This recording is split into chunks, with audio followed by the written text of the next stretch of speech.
Hey friends, tonight we're diving into the everyday life of common people in medieval Europe.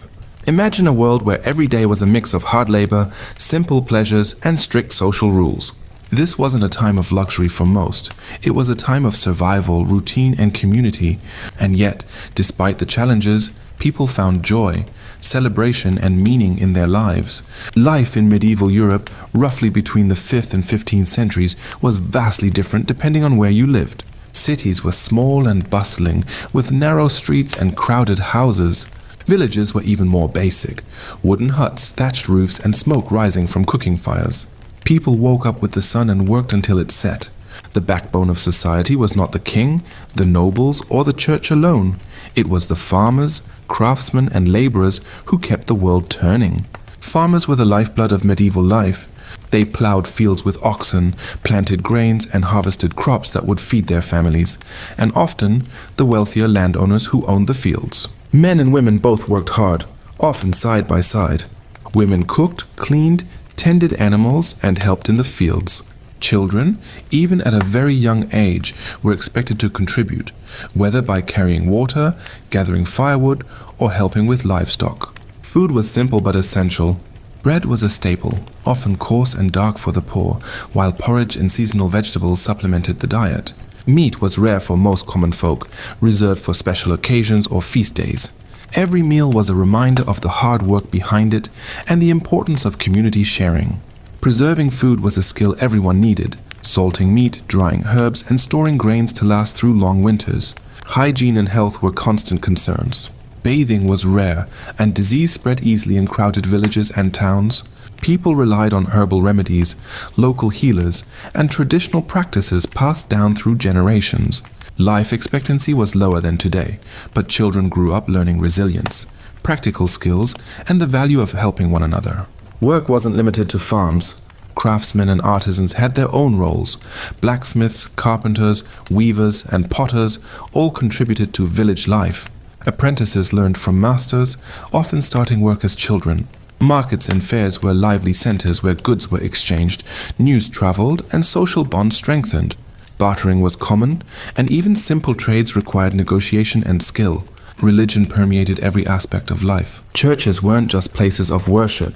They were community centers, schools, and spaces for social gatherings. Festivals, saints' days, and religious rituals punctuated the year, giving structure and meaning to people's routines. Even in hard times, faith provided comfort and guidance. Education was limited for most. Literacy was rare and knowledge passed down orally.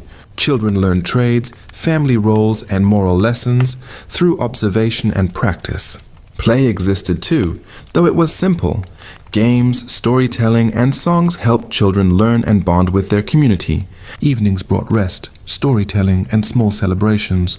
Families and neighbors would gather around fires, share stories, and sing songs.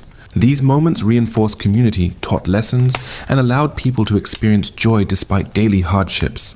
Music, dance, and festivals offered escapes from labor and connected everyone across generations. The life of common people in medieval Europe was tough, but it was also rich with human connection, creativity, and resilience.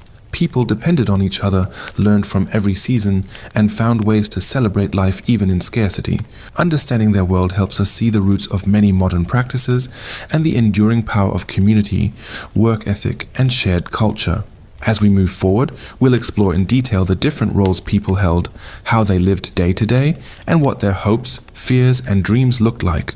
From the fields to the workshops, from the kitchens to the churches, this journey will reveal the real heartbeat of medieval Europe, the lives of those who built it, one day at a time.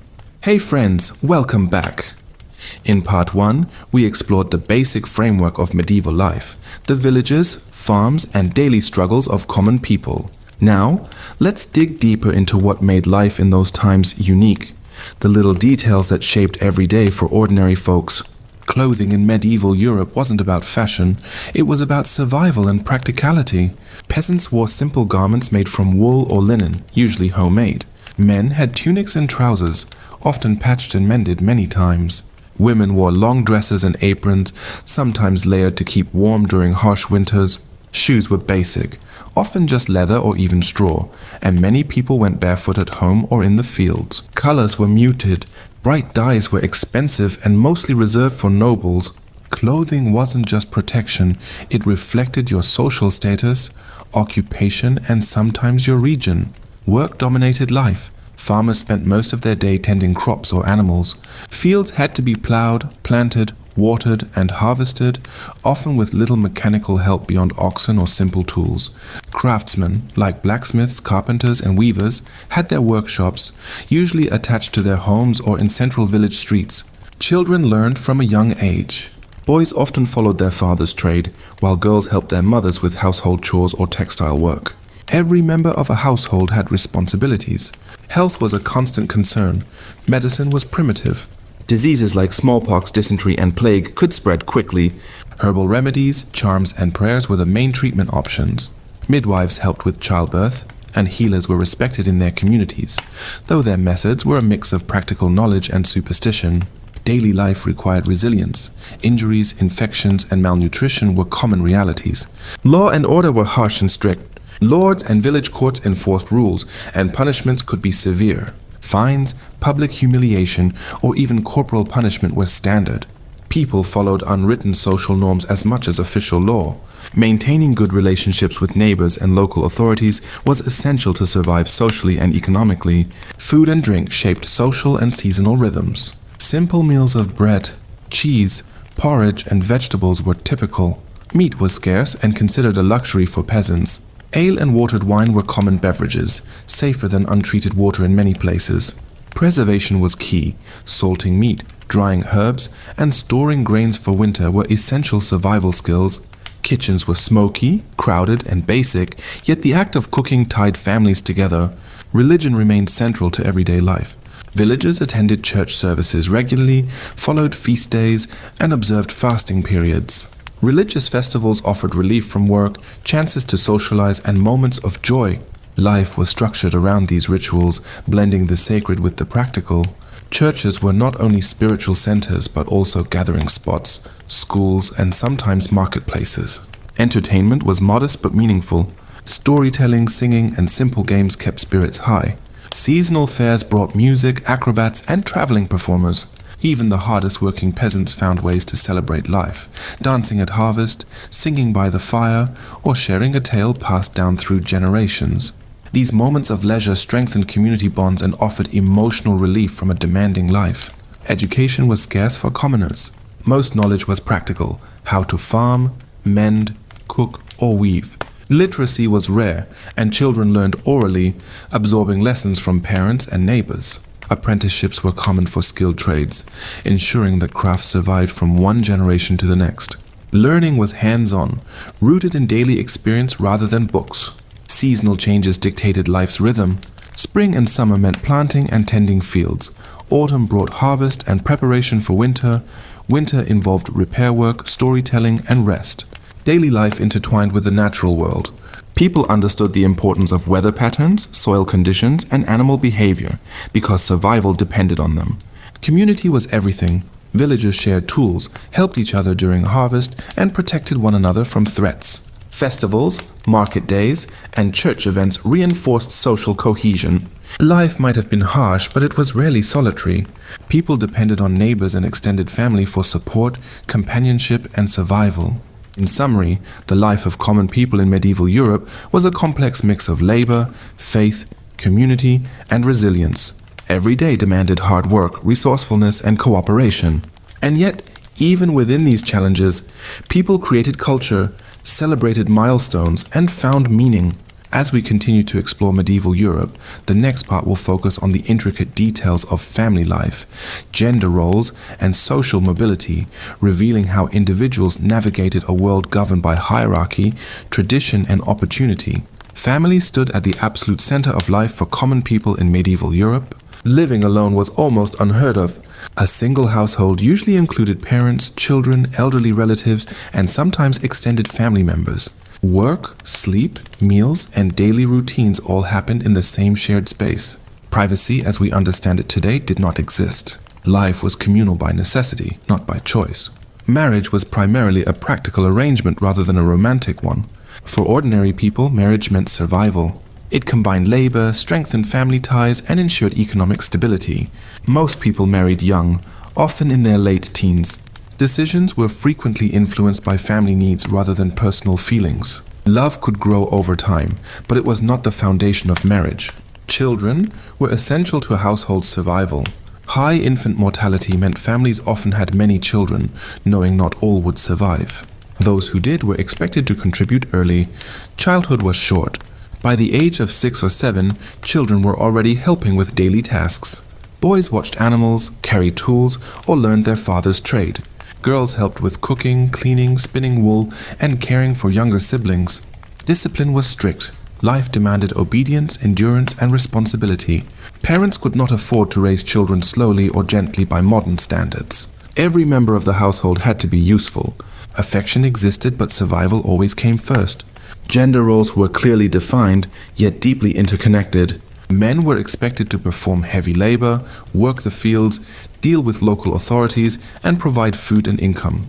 Women were responsible for managing the household, preparing food, maintaining clothing, caring for children, and often working alongside men in agricultural labor.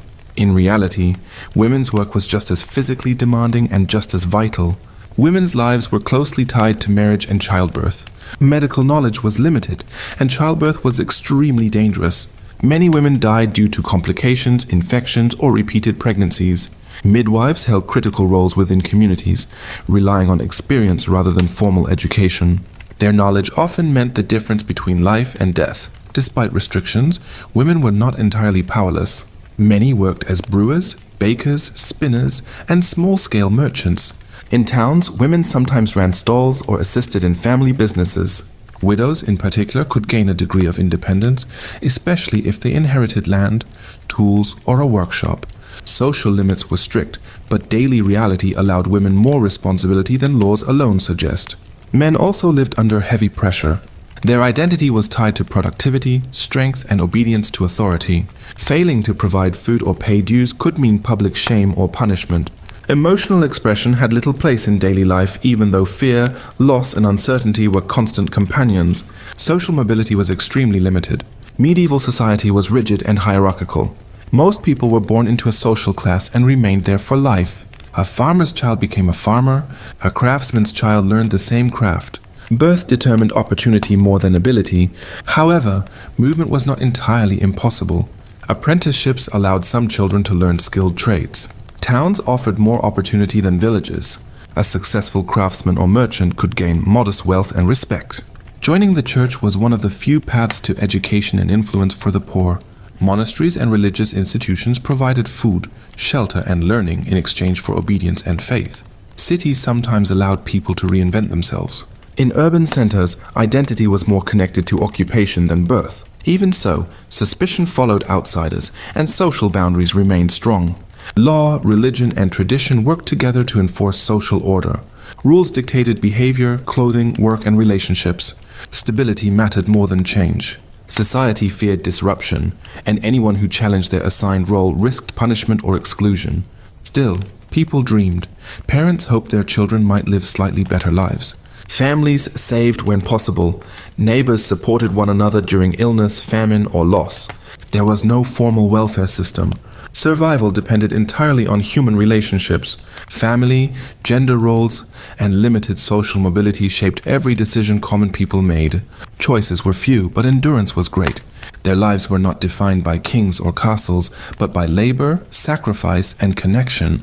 These foundations supported everything else: law, punishment, authority, and war, which would shape the next layer of everyday medieval life. Law and authority shaped every part of daily life for common people in medieval Europe.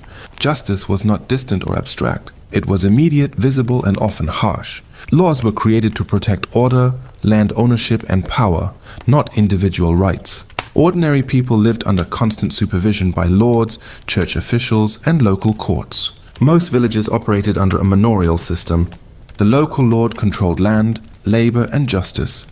Peasants owed rent, crops, and unpaid labor in exchange for the right to live and farm on the land. These obligations were not negotiable. Failure to meet them could lead to fines, loss of land, or physical punishment. Justice favored those with authority, not those without power. Courts were local and public. Trials often took place in village centers or lordly halls. Evidence was limited and superstition played a role. Oaths, witness testimony, and reputation mattered more than facts. In some cases, guilt or innocence was believed to be determined by divine judgment rather than investigation. Punishments were designed to be seen. Fines were common, but physical penalties were frequent. Public humiliation, stocks, pillories, or public shaming was meant to discourage others. More serious crimes could result in mutilation, exile, or execution. Prison, as a long-term punishment, was rare. Justice aimed to restore order quickly and visibly. The church held enormous legal and moral authority. Religious courts judged matters related to marriage, morality, and behavior. Sin and crime were often treated as the same thing. Confession, penance, and public repentance were tools of control. Fear of divine punishment reinforced obedience when secular authority failed. War was a constant presence even for those who never fought. Armies moved through villages, taking food, animals, and shelter. Peasants had little protection. Fields were destroyed, homes burned, and families displaced. War disrupted planting and harvest cycles, leading to famine long after battles ended. Common men were sometimes required to serve in militias. They provided their own weapons, often simple tools adapted for combat. Training was minimal. Survival depended on numbers and luck. For most, war was not heroic, it was chaotic, violent, and terrifying. Castles and fortifications symbolized power and control, not safety for ordinary people. They protected lords, not villages. During conflict, peasants often fled or hid, leaving homes behind. Recovery could take years if it came at all. Taxes and dues increased during wartime. Lords demanded more resources to fund armies. The burden always fell on those least able to pay. Refusal was rarely an option. Hunger and debt became permanent features of life. Despite this, rebellion was rare but not impossible. When conditions became unbearable, peasants sometimes rose up. These revolts were usually crushed. Leaders were executed and punishments were severe. Authority survived by making examples of those who challenged it. Law, war, and power shaped behavior through fear as much as force. Obedience was learned early. Survival depended on knowing when to speak and when to remain silent. Resistance carried extreme risk. Yet even under pressure, people adapted. They learned how to negotiate, avoid conflict, and protect their families in small ways. Communities shared information, warned of danger, and helped each other rebuild after destruction. For common people, medieval authority was not abstract. It was felt in taxes, labor demands, punishments, and loss. Their lives were shaped by systems designed without their consent, enforced by power they could not escape. These structures of law and violence formed the background of everyday existence, influencing how people worked, worshipped, married, and raised children, setting the stage for fear, endurance, and survival that defined medieval life. Religion shaped the inner and outer lives of common people in medieval Europe. It was not limited to belief or prayer. It defined time, behavior, morality, fear, and hope. For ordinary people, religion explained the world when science could not.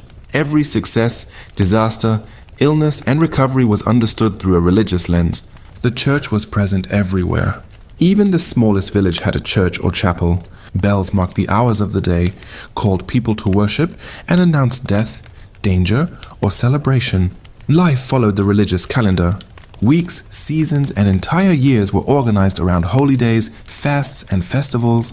For most people, faith was not questioned. God's existence was treated as absolute truth. Doubt was dangerous, both spiritually and socially. Religion provided order in a world filled with uncertainty. When crops failed or disease spread, people believed it was punishment for sin or a test of faith. Prayer was part of daily routine. People prayed in the morning, before meals, during work, and before sleep. These prayers were simple and repetitive, learned by memory rather than from books. Most common people could not read the Bible. Scripture and religious meaning came through priests, sermons, and visual symbols. Church interiors were designed to teach. Stained glass, paintings, statues, and rituals told stories to those who could not read. Heaven and hell were constant themes. Heaven promised relief from suffering. Hell reinforced obedience through fear. Moral behavior was enforced as much by terror as by hope. Festivals were the most joyful moments of the year. Religious holidays offered rare breaks from labor. Villagers gathered for processions, feasts, music, and drinking. These celebrations strengthened community bonds and gave meaning to endurance. Work stopped, even if only briefly.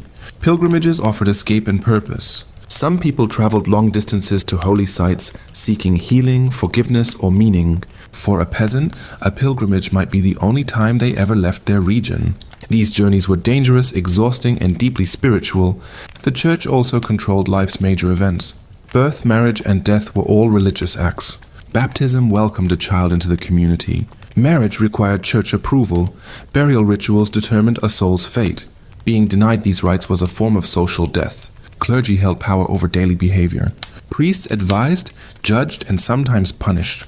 Confession forced people to examine their actions and thoughts. Penance reinforced discipline. Even private behavior felt watched, both by the church and by God. Religion also justified inequality. Social hierarchy was presented as part of divine order. Lords ruled because God allowed it. Peasants obeyed because obedience was framed as virtue. Suffering was portrayed as meaningful, even necessary, for salvation. Despite control, faith also offered comfort. In a life filled with death and hardship, belief provided explanation and hope. The promise of heaven made suffering bearable. Community worship reduced isolation. Shared belief gave strength when nothing else did. Superstition blended with religion. Charms, relics, holy water, and saints were used for protection and healing. People believed spiritual forces influenced daily life. Religion was not abstract theology, it was practical survival. For common people, medieval religion was unavoidable. It shaped thoughts, actions, fears, and dreams. It governed time, reinforced authority, and offered meaning. Faith was not optional, it was the framework through which life was understood. Through religion, ordinary people endured hardship, explained suffering, and found moments of joy and hope in an uncertain world. Illness and death were constant realities for common people in medieval Europe. Life was lived with the expectation that sickness could strike at any moment and that survival was never guaranteed.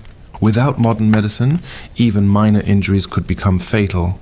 Health was shaped by poverty, diet, environment, and constant physical labor. Medical knowledge was limited and often based on ancient texts, religious belief, and superstition.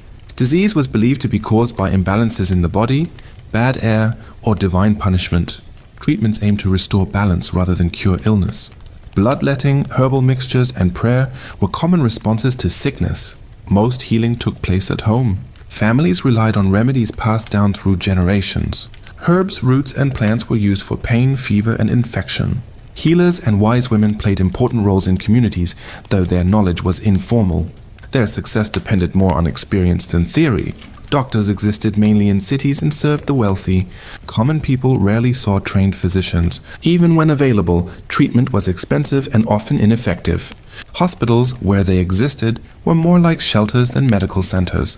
They offered food, rest, and spiritual care rather than cures. Hygiene was poor by modern standards. Bathing was infrequent. Clean water was limited. Waste disposal was primitive. Crowded living conditions allowed disease to spread easily. Epidemics could wipe out entire communities in weeks. Plagues left deep scars. The most devastating was the Black Death, which killed millions across Europe. Common people had no understanding of germs or contagion. Fear dominated daily life, villages emptied, families disappeared. Survivors were left with grief, trauma, and uncertainty. Malnutrition weakened immune systems. Diets lacked variety and essential nutrients. During famine, people ate anything available, roots, bark, or spoiled food. Hunger made bodies vulnerable to disease and slowed recovery. Childbirth was one of the greatest risks to life. Many women died during delivery or shortly after. Infant mortality was extremely high. Families expected loss. Emotional attachment existed, but it was shaped by constant exposure to death. Death was public and familiar. People died at home, surrounded by family. Funerals were communal events. Burial rituals were deeply religious, focused on the soul rather than the body. Cemeteries were often crowded and poorly maintained.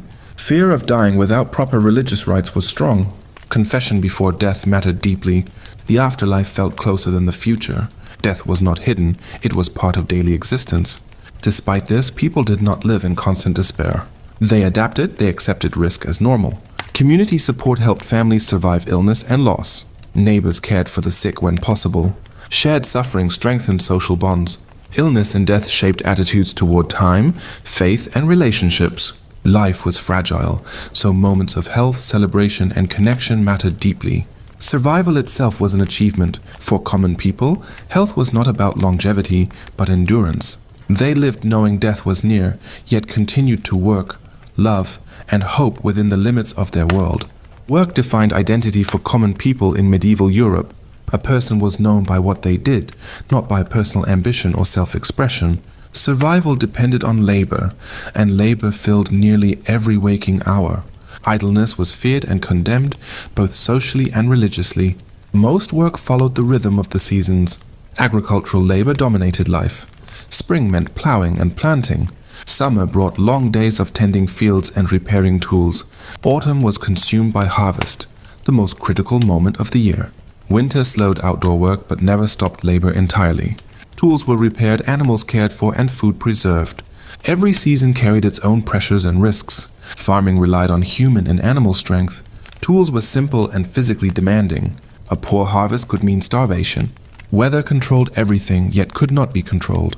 This uncertainty shaped a mindset focused on preparation, endurance, and cooperation. Beyond farming, skilled labor held an important place. Blacksmiths, carpenters, masons, bakers, millers, and weavers supported daily life. These trades were learned through apprenticeship. A child worked under a master for years in exchange for training, food, and shelter. Skill offered stability, but not freedom. Guilds emerged in towns to control trades. They regulated prices, quality, and who could work. For members, guilds offered protection and community. For outsiders, they were barriers. Advancement required approval, connections, and time. Talent alone was rarely enough. Women's labor was constant and unpaid. Cooking, cleaning, spinning, weaving, brewing, childcare, and animal care filled each day. Much of this work produced goods essential for survival, yet it was rarely recognized as economic contribution. Women worked until exhaustion, with no separation between labor and life. Markets were the economic centers of towns and villages. Weekly market days allowed people to sell surplus goods, trade, and gather information. Money existed, but barter was common. Prices fluctuated based on harvests, war, and demand. Economic security was fragile. Poverty was widespread and visible. Many people lived close to starvation even in good years. Debt trapped families across generations. A single illness or poor harvest could destroy stability. Begging existed, but it carried shame. Charity was religiously encouraged, but never reliable. Wealth, when it appeared, was relative. Owning land, tools, or animals meant security. Losing them meant collapse. Economic success was measured by survival, not accumulation. Workplaces were dangerous, injuries were common. There was no safety system, no compensation. A broken limb could end a career. Old age often meant dependency if one lived that long. Despite hardship, work created pride. Skill mattered, reputation mattered. A good farmer, a reliable craftsman, or an honest trader earned respect. Community memory lasted longer than law. Labor was not separate from identity, morality, or faith. Work was seen as duty. Endurance was praised, complaining was discouraged. Life rewarded persistence, not protest. Through work, common people sustained society, supported authority, and passed knowledge forward. Their labor built roads, fed cities, raised churches, and maintained daily life. Yet their names were rarely recorded. Work was exhausting, relentless, and unavoidable, but it was also the foundation of medieval existence. Without it, nothing survived. Leisure in medieval Europe was rare, but it was not absent. For common people, moments of rest and enjoyment were woven carefully into a life dominated by labor. Entertainment did not exist as an escape from work, but as a brief relief that made endurance possible. Music and storytelling were central forms of enjoyment. Songs were passed orally from generation to generation. They told stories of heroes, saints, tragedy, and humor. Instruments were simple: drums, flutes, fiddles, but music filled homes, taverns, and festivals. Storytellers preserved memory, history, and values in a world where few could read. Games were common, especially among children and young adults. Simple games involving stones, bones, or balls required little equipment. Wrestling, racing, and contests of strength tested endurance and skill. These activities reinforced physical ability, which was valued for work and survival. Festivals marked the calendar. Religious holidays brought processions, feasts, dancing, and drinking. For a short time, social boundaries softened. Work stopped. Laughter replaced routine. These moments mattered deeply because they were rare. They reminded people that life contained more than struggle. Alcohol played a large role in social life. Ale and beer were consumed daily, often safer than water. Taverns served as gathering places for conversation, news, and community. Drinking brought connection, but also conflict. Disorder, fights, and punishment were common consequences. Public performances attracted crowds. Traveling entertainers, acrobats, musicians, and actors moved between towns. Their arrival brought excitement and disruption. They offered glimpses of a wider world beyond village life. For many, these performances were unforgettable experiences. Humor in medieval life was often crude and direct. Jokes involved bodily functions, authority figures, and everyday hardship. Laughter relieved fear and frustration. Mockery allowed people to express tension without open rebellion. Sports and competition existed in informal forms. Archery practice, village contests, and seasonal challenges reinforced physical readiness. Some games were violent and dangerous. Injuries were accepted risks. Entertainment and survival were closely linked. Leisure was often communal. People enjoyed themselves together, not alone. Celebration strengthened bonds and reinforced identity. Shared joy mattered because shared hardship was constant. Rest also took quiet forms. Sitting by the fire, talking with neighbors, listening to stories, or watching children play offered calm in an otherwise exhausting life. These moments restored energy and meaning.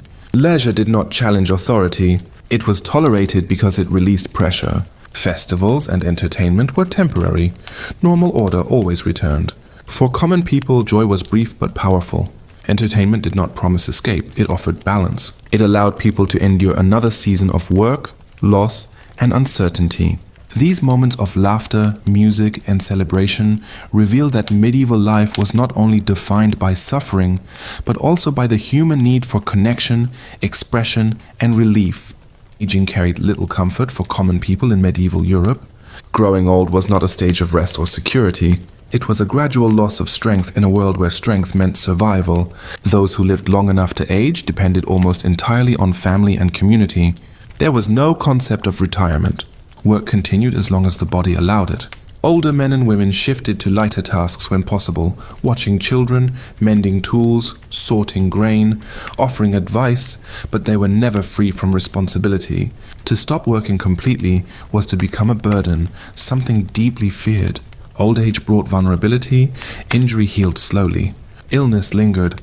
Without savings, pensions, or institutional care, survival depended on relationships. Children were expected to care for aging parents, not out of sentiment alone, but obligation. Those without family faced poverty, begging, or neglect. Respect for elders existed, but it was practical rather than idealized. Experience mattered. Older people carried knowledge, weather patterns, farming cycles, remedies, local history. Communities listened to them because memory had value, yet respect faded quickly if an elder could no longer contribute. Loneliness was common. Death removed spouses, friends, and siblings. Life narrowed. Grief accumulated. Emotional pain had little space for expression. Survival demanded endurance, not reflection. Legacy mattered deeply. Since life was fragile, people focused on what would remain after death. For common people, legacy was not written history or wealth. It was family continuity, reputation, and memory within the community. Being remembered as honest, hardworking, or faithful mattered. Death preparation was part of life. People expected it and planned for it mentally and spiritually. Confession, repentance, and reconciliation were essential. Dying without proper religious preparation was terrifying. The afterlife felt more real than the future. Inheritance followed simple rules. Land, tools, and animals passed to children when possible. Disputes were common, especially when resources were scarce. These conflicts could divide families permanently. Memory was kept orally. Stories about the dead were told repeatedly. Names survived through repetition. Forgetting was the true death. Community remembrance gave meaning to loss. Cemeteries were crowded and close to daily life. Death was visible. Graves were revisited. Bones were sometimes moved. The boundary between the living and the dead was thin. Despite hardship, people sought dignity in aging. Wisdom replaced strength. Endurance replaced ambition. Surviving itself became achievement. The medieval world did not promise comfort at the end of life. It offered meaning instead. Through family, faith, memory, and continuity, old age revealed the final truth of common life in medieval Europe. Survival was collective, identity was shared, and life only endured through human connection. Change in medieval Europe came slowly and unevenly, but it did come. For common people, change was not driven by ideas or revolutions.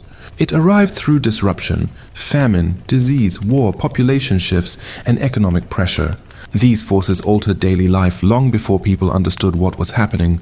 One of the most powerful agents of change was population loss. Plague, repeated outbreaks of disease and war reduced the number of workers. Labor became more valuable. In some regions, peasants gained leverage, demanding better conditions, lower rents, or wages for work that had once been forced. Resistance grew not from ideology but necessity. Towns expanded as people left the countryside in search of opportunity. Urban life offered wages, trade, and relative anonymity. Traditional village controls weakened. Custom and obligation began to erode, slowly reshaping social relationships. Money became more important than land in some areas. Cash payments replaced labor dues. Markets widened. Trade connected distant regions. For common people, this meant exposure to new goods, new risks, and new dependencies. Economic life became less predictable, but sometimes more flexible. Authority responded with force. Laws were tightened to control wages and movement. Punishments increased. Rulers attempted to preserve old systems even as conditions changed. This tension produced unrest. Peasant revolts, strikes, and protests erupted when survival became impossible. Education spread slowly. Literacy remained rare, but practical knowledge increased. People adapted techniques, shared skills, and learned through necessity. Oral culture remained strong, but awareness of the wider world expanded. Religious authority also faced pressure. Corruption, inequality, and unanswered suffering caused doubt. While open rebellion was rare, private questioning increased. Faith did not disappear, but its role began to shift from absolute certainty toward personal struggle. Technology advanced gradually. Better tools, improved farming methods, and expanded trade networks altered productivity. These changes were not revolutionary, but cumulative. Over generations, they reshaped labor and daily routines. For common people, change was not progress in a modern sense. It brought instability as often as improvement. Old protections faded before new ones appeared. Freedom increased in some areas while risk multiplied in others. Generational memory carried these changes forward. Children grew up in worlds slightly different from their parents. Expectations shifted slowly. What once felt fixed began to feel negotiable. By the later medieval period, the foundations of daily life had begun to crack. The systems that controlled labor, belief, and authority no longer held absolute power. Common people had not seized control, but they had begun to reshape their world through survival, adaptation, and persistence. The medieval world did not end suddenly. It faded through pressure, loss, and transformation. And at the center of that long transition stood ordinary people, carrying history forward without ever intending to change it. By the end of the medieval period, daily life for common people no longer looked the same as it once had, even though much of the old world still existed. Change did not erase hardship, but it altered expectations. People began to sense that life was not entirely fixed by birth or tradition, even if freedom remained limited. Economic pressure continued to reshape society. Wage labor became more common. People increasingly worked for payment rather than obligation.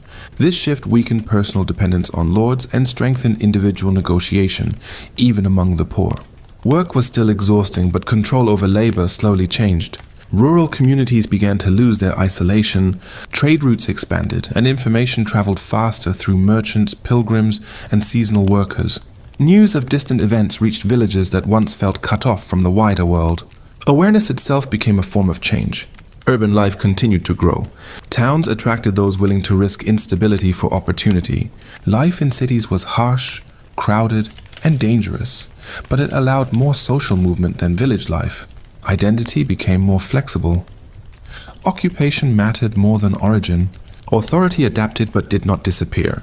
Lords, churches, and rulers adjusted methods of control. Written records increased. Laws became more formal.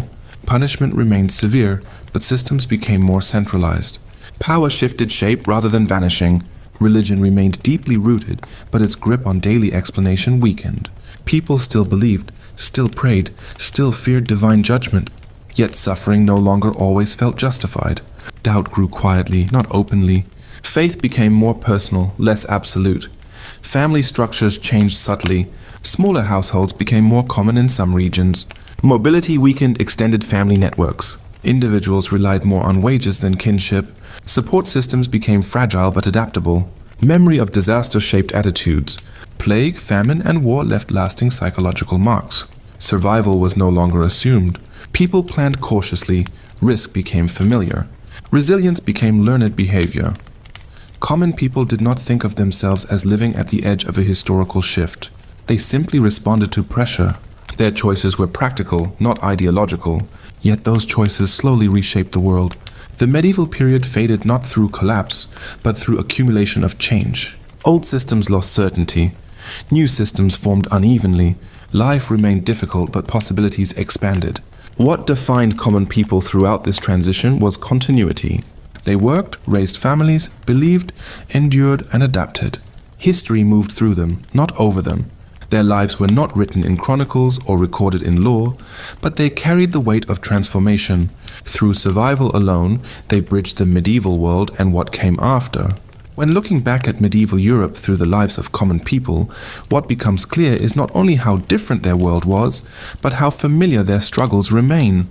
Their lives were shaped by forces beyond their control, weather, authority, disease, tradition, yet they responded with resilience, cooperation, and persistence. Most people did not seek to change history. They sought stability. They wanted food on the table, safety for their children, and peace within their communities. Progress, when it came, was often accidental, born from survival rather than intention. Daily life required constant adaptation. People learned to read signs in nature, adjust to shifting power, and endure loss without explanation. They relied on family, neighbors, and shared belief to fill the gaps left by absence of institutions. Community was not an idea, it was a necessity.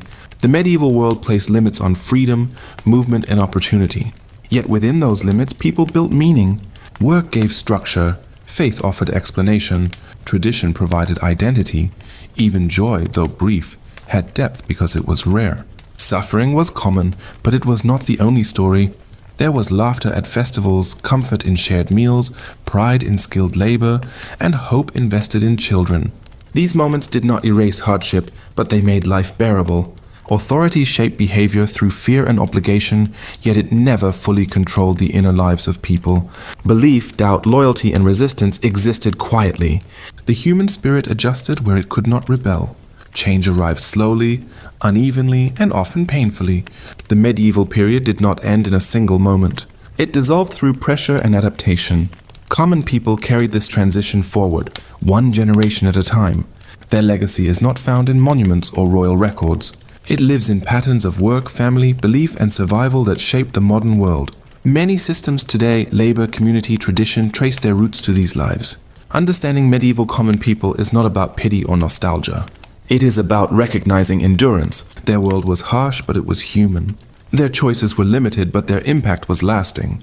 Through their labor, suffering, faith, and connection, ordinary people sustained civilization. They were not passive witnesses to history, they were its foundation. And in that sense, medieval Europe was not built by kings or castles alone, but by countless unnamed lives lived one difficult day at a time. Memory is often selective, and medieval Europe is usually remembered through kings, wars, and grand buildings. But for common people, history was not something observed from a distance. It was lived through routine, hardship, and repetition. Their experience reminds us that most of human history is made up of ordinary days, not extraordinary events. Time moved differently for them. Without clocks or schedules, life followed natural rhythms: sunrise and sunset, seasons, hunger, and rest. The future was rarely imagined far ahead. Survival focused attention on the present. Planning meant preparing for winter, not shaping a lifetime. Fear was constant but normalized. Fear of hunger, illness, punishment, and loss existed alongside acceptance. People learned to live with uncertainty rather than expect control. This acceptance shaped humility, caution, and endurance. Hope took modest forms: a good harvest, a healthy child, a peaceful year. Ambition was quiet and practical. Success meant stability, not advancement. Dreams were rooted in survival rather than transformation. Community identity mattered more than individuality. A person's value was measured by reliability, contribution, and reputation. Belonging protected people in ways law and authority did not. Isolation was dangerous, cooperation was survival. Conflict existed within communities, but dependence limited its reach. Disputes were resolved quickly or endured silently. Long grudges threatened collective survival. Forgiveness was often practical rather than moral. The medieval experience shows how humans adapt when options are limited. Creativity emerged not through freedom but constraint. Tools, customs, and traditions evolved slowly to meet daily needs. Innovation was cautious, shaped by risk. Loss shaped emotional life. Death was frequent, but grief was shared. Mourning did not stop labor for long, yet memory persisted. People learned to carry sorrow while continuing to live. Belief systems filled gaps left by uncertainty. Religion explained what could not be controlled. Tradition offered continuity when the world felt unstable. Together, they created meaning in the absence of security. The lives of common people were not heroic in the traditional sense, but they were resilient. Their strength lay in persistence. Civilization did not survive because of glory, but because ordinary people continued despite exhaustion. Looking at medieval Europe through this lens reveals a truth that extends beyond time. History is sustained by those who endure quietly. The past was not only shaped by decisions at the top, but by countless lives lived at the bottom. Their stories, though unnamed, are essential. Without them, nothing stood, nothing lasted, and nothing moved forward. The end of the medieval period did not bring relief or clarity for common people. There was no moment when life suddenly became easier or fairer. What changed was perspective. Over time, people began to recognize patterns in hardship rather than seeing suffering as isolated events. Experience accumulated across generations. Traditions that once felt unbreakable slowly weakened. Customs were still followed, but less blindly. People adapted rules to reality. Survival demanded flexibility. What mattered was not strict obedience, but outcomes. Food secured, families protected, labor exchanged. Memory of instability shaped behavior. Communities remembered famine, plague, and war. These memories influenced caution, saving, and cooperation. Trust was selective. People learned when to rely on authority and when to rely on each other. Knowledge remained practical. Wisdom was measured by usefulness, not theory. Knowing when to plant, how to store food, whom to trust, and when to leave mattered more than abstract learning. Intelligence was survival-based. Belonging continued to define identity. Names, reputations, and family ties carried weight. Even as mobility increased, people sought familiar structures. Change created anxiety as much as opportunity. Common people lived with contradiction. They respected authority but distrusted it. They believed deeply but questioned privately. They endured inequality while resisting total submission. These contradictions kept life functioning. The medieval world faded through exhaustion rather than defeat. Systems lost power because they could no longer sustain the people who upheld them. Labor shortages, economic pressure, and shifting belief weakened old structures from within. Ordinary people did not overthrow the medieval order, they outlived it. Through adaptation, compromise, and persistence, they carried society forward into something new without ever naming it. What followed was not freedom but transition. New hierarchies formed, new pressures emerged, yet the habits of endurance remained. The skills learned in medieval hardship did not disappear, they evolved. The lives of common people reveal that history does not move through intention alone. It moves through survival, through people who continue when conditions are unfair, uncertain, and exhausting. Their story reminds us that progress is rarely clean or heroic. It is gradual, uneven, and carried by those who endure rather than those who rule. In understanding their lives, we see how civilization is sustained, not by power, but by persistence. Throughout medieval Europe, common people lived in a world defined by limits, yet rich in human experience. They had little control over their circumstances, yet they shaped the texture of daily life through work, family, faith, and community. Their existence was constrained by tradition, authority, and necessity, but within those constraints, they exercised resilience, resourcefulness, and ingenuity. Seasonal cycles dictated most activities. Planting, harvesting, animal care, and household maintenance created a predictable yet relentless rhythm. People organized their days around these tasks, learning to maximize limited resources while preparing for inevitable hardships. Every action had purpose, every failure carried consequences. Education was largely practical. Children learned through observation, imitation, and repetition. Knowledge of farming, craftsmanship, cooking, and domestic management was essential. Literacy was rare. Books were reserved for the clergy or wealthy urban dwellers.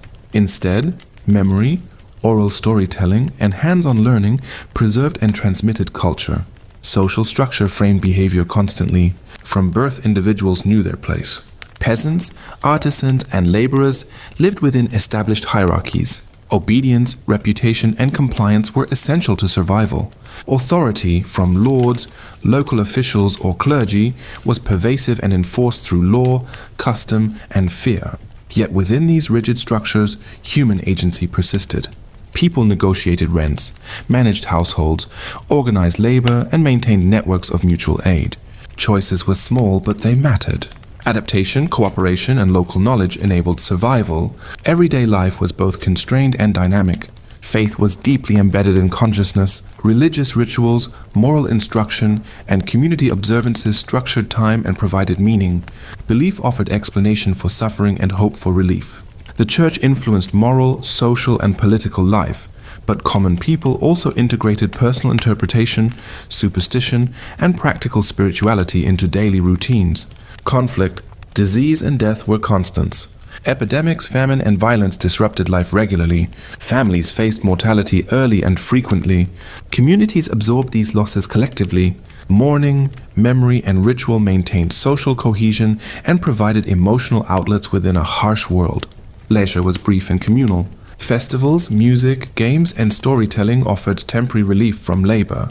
These moments reinforced bonds and cultural identity, providing emotional sustenance in a life dominated by survival. Through centuries of continuity and occasional disruption, common people endured.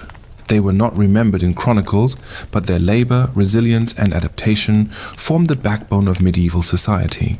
Their lives illustrate that history is lived as much in daily acts of survival as in grand events. In sum, medieval common life was defined by endurance, interdependence, and practical wisdom. Constraints shaped behavior, yet human agency persisted. The legacy of these lives is found not in monuments or written records, but in the ongoing patterns of labor, community, and resilience that carried Europe forward. Nutrition and food defined survival for common people in medieval Europe. Meals were simple, repetitive, and largely dictated by availability. Diets relied on grains, vegetables, legumes, and occasionally meat or fish, depending on wealth, season, and geography. Bread was central, often coarse and dark, providing the bulk of daily sustenance. Meat was a luxury for most. Peasants raised chickens, pigs, or goats, but slaughtered animals sparingly, preserving them for special occasions. Hunting was restricted by law, reserved for lords and nobility. Fish, especially salted or dried, became a vital protein source, particularly during religious fasting periods. Dairy products, milk, cheese, and butter were important, though consumption varied regionally. Preservation was a constant concern. Food was salted, smoked, or fermented to survive winter months. Grains were stored carefully to prevent spoilage, rats, or theft. Preparation relied on communal and domestic effort.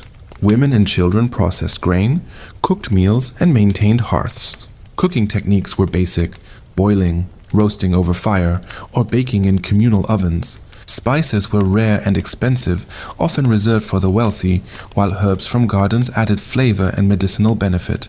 Religious fasting and feast days structured eating patterns. Meat was restricted during Lent and other observances, while festivals encouraged indulgence.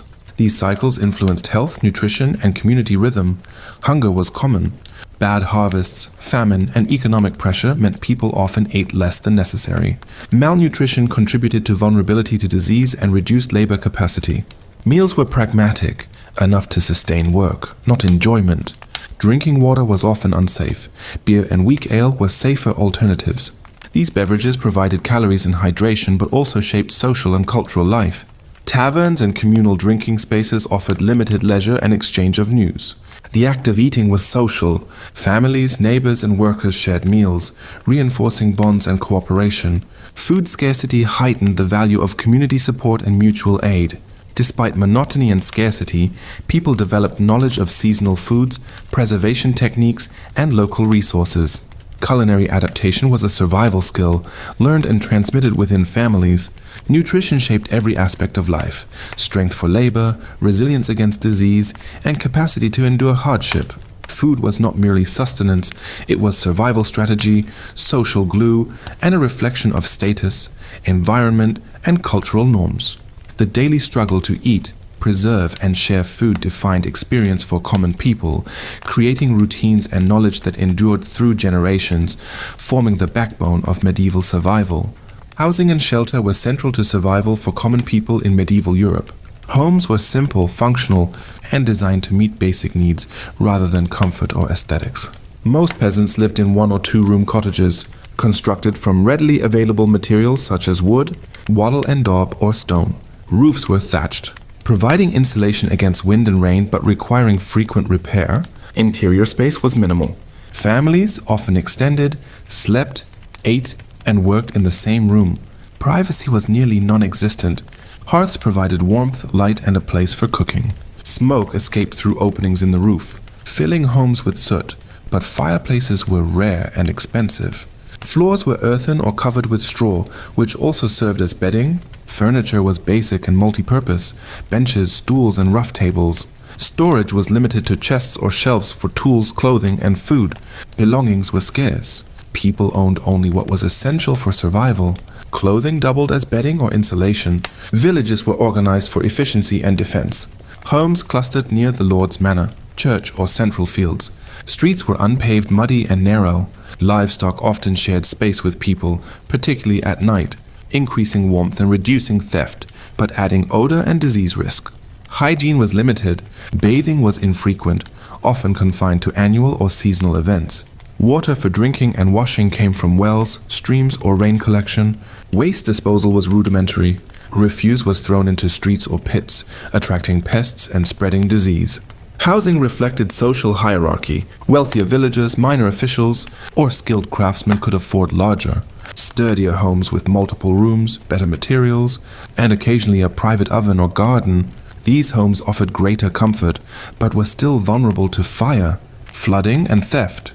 Communal structures supplemented private dwellings. Village ovens, mills, and barns served collective needs.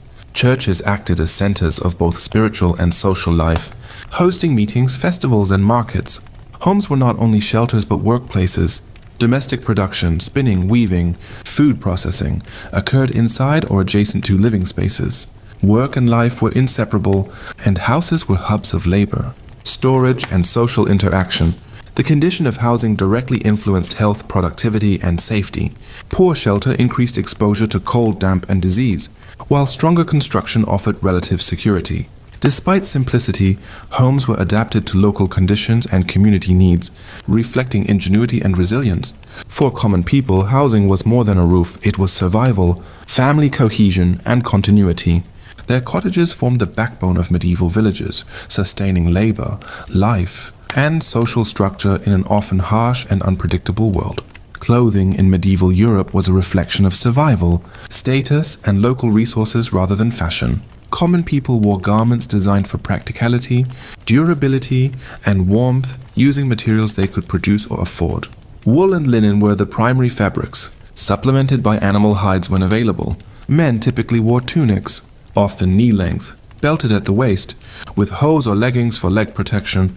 Women wore long dresses with aprons and head coverings, both for modesty and practicality. Layering was common, especially in colder regions. Simple shoes made of leather protected feet, though many went barefoot indoors or in summer. Clothing was functional first. Daily labor required garments that could withstand hard work, dirt, and weather. Sturdy stitching and durable fabrics extended the life of clothes, which were repaired repeatedly rather than replaced. Garments were passed down, handed to younger siblings, or repurposed as rags when worn out. Color and decoration were limited for common people.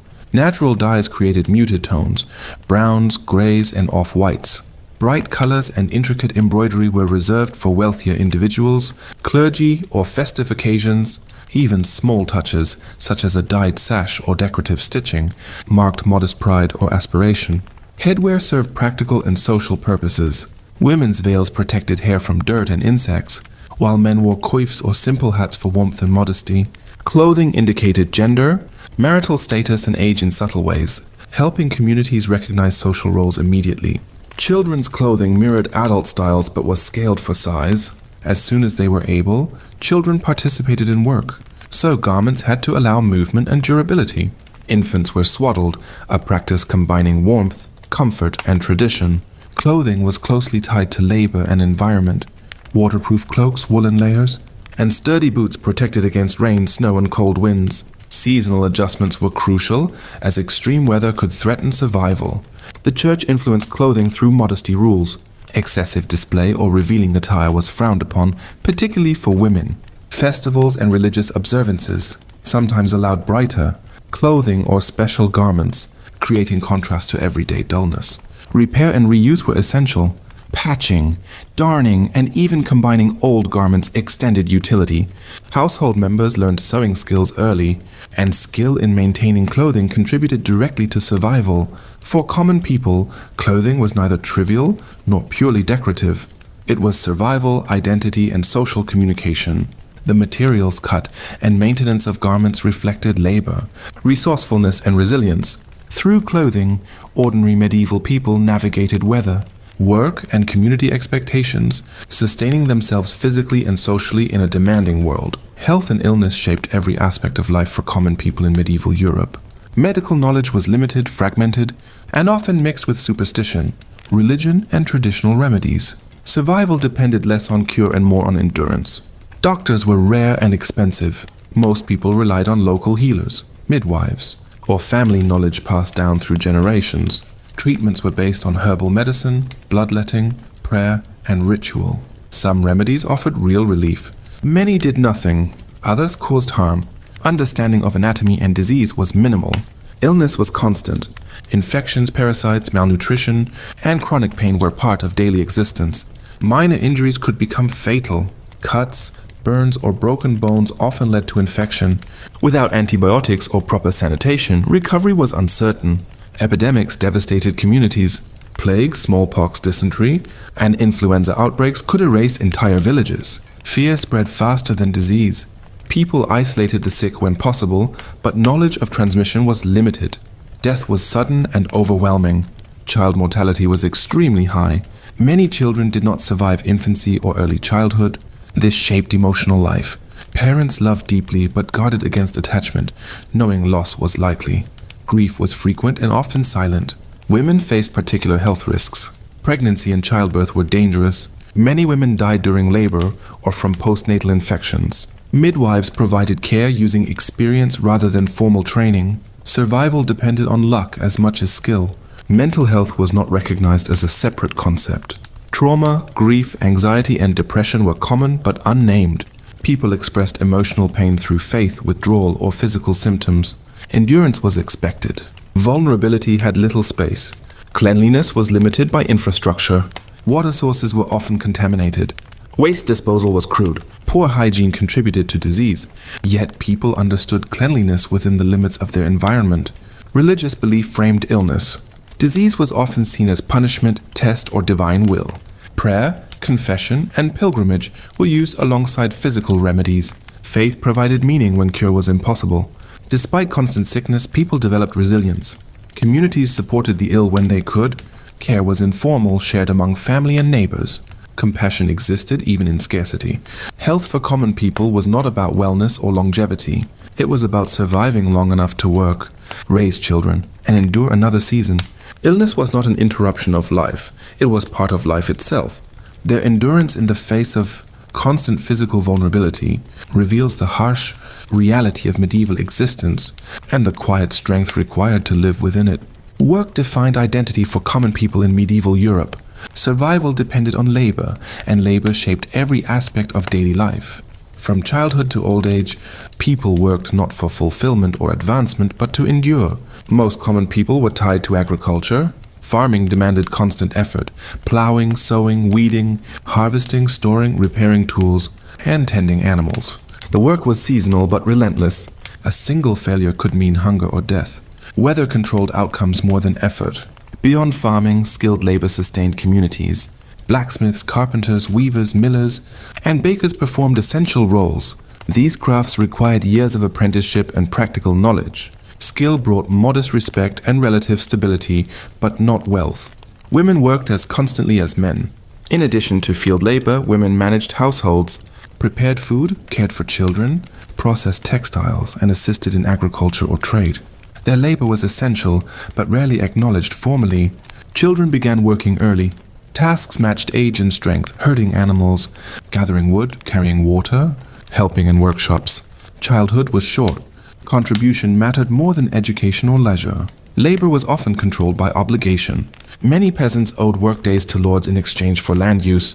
Others worked for wages, especially in towns. Both systems demanded obedience and endurance. Refusal brought punishment. Work was physically damaging. Repetitive motion, heavy loads, exposure to weather, and poor nutrition wore bodies down quickly. Pain was constant. Injury ended livelihoods. There was no compensation, no safety net. Time was measured by tasks, not hours.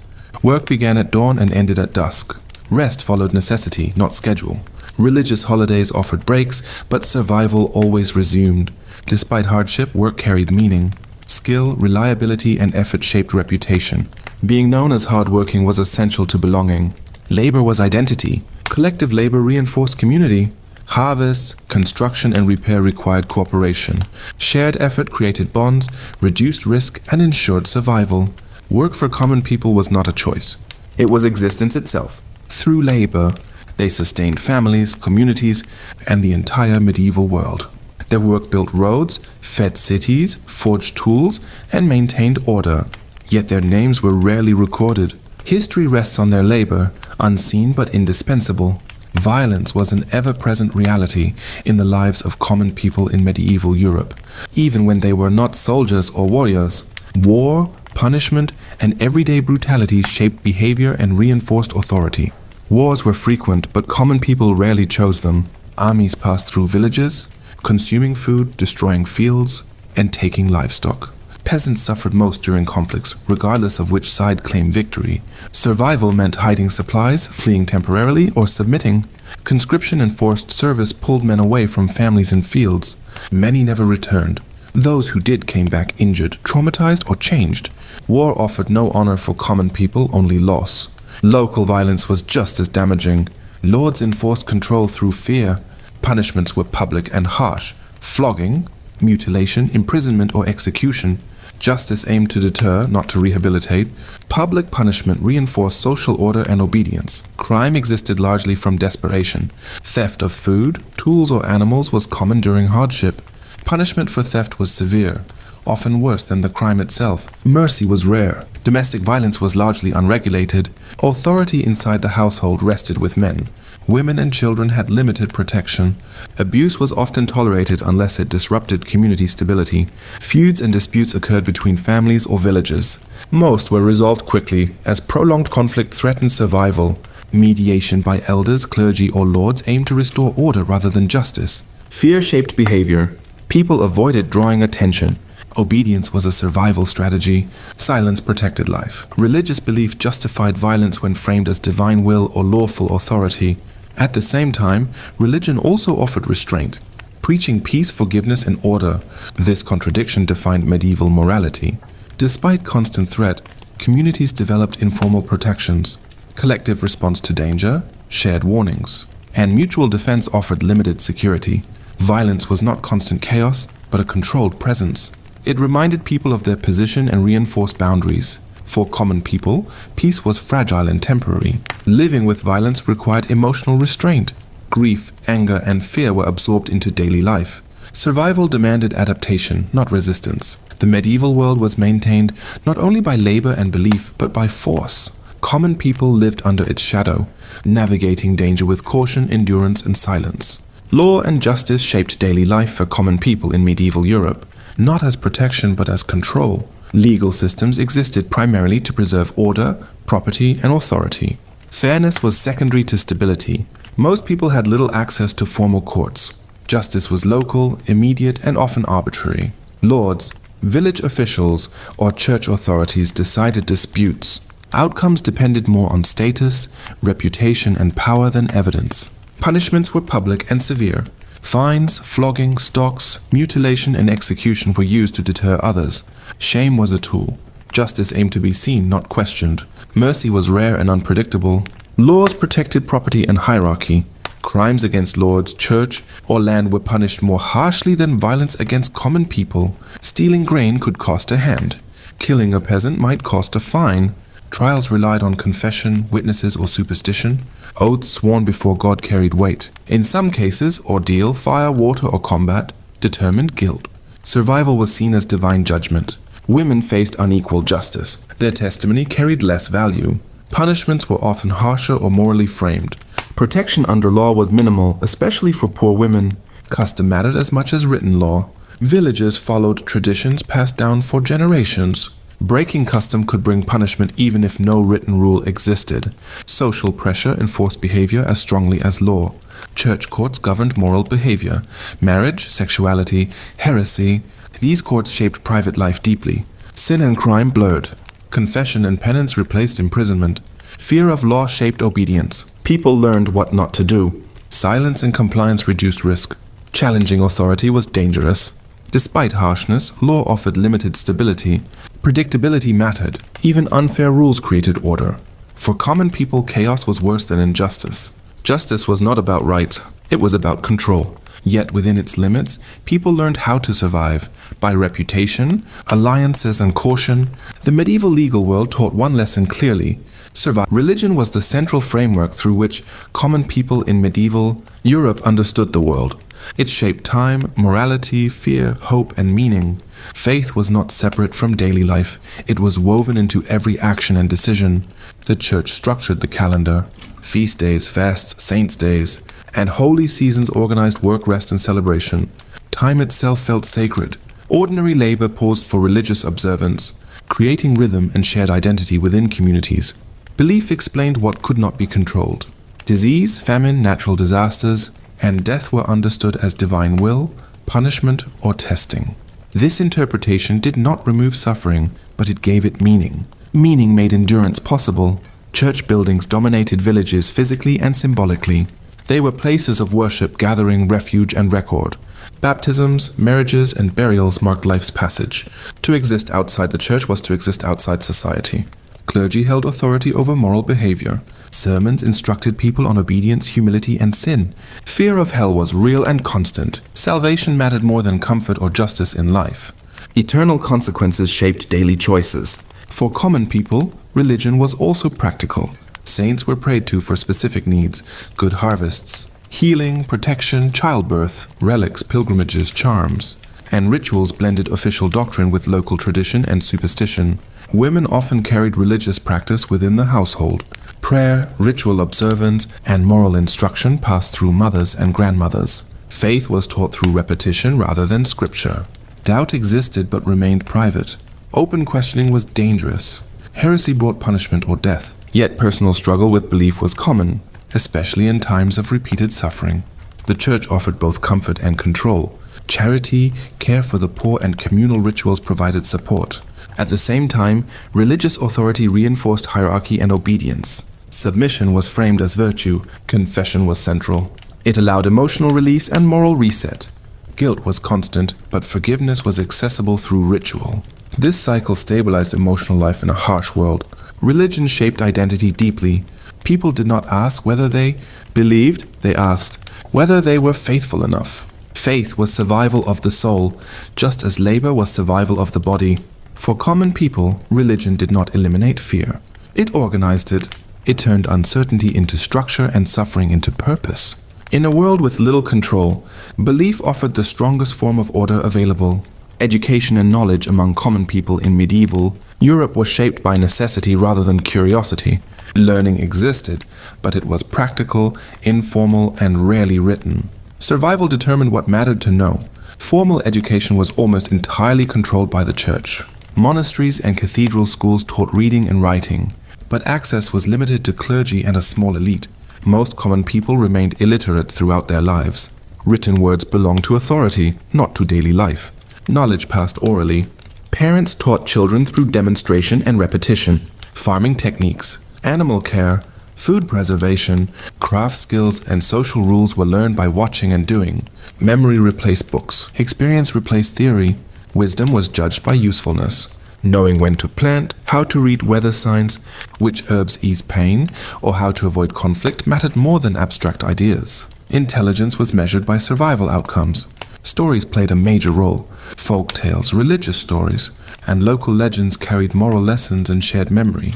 These stories explained behavior, reinforced values, and preserved identity across generations. Numbers were understood in practical ways.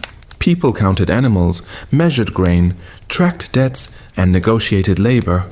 Complex mathematics was unnecessary. What mattered was fairness, reputation, and balance. Innovation existed but moved slowly. New tools, methods, or ideas spread cautiously. Risk was dangerous. Change threatened stability. People adopted improvements only after seeing success elsewhere. The church controlled interpretation of knowledge. Scripture, doctrine, and moral teaching framed understanding of the world. Questioning authority was discouraged. Curiosity existed, but silence protected survival. Despite limitations, common people were not ignorant. They possessed deep local knowledge, soil, seasons, animals, materials, and human behavior. This knowledge was invisible to elites but essential to daily life. Learning was lifelong but unrecognized. Each year added experience. Elders became living libraries. Memory replaced record. Loss of elders meant loss of knowledge. Education for common people was not about advancement.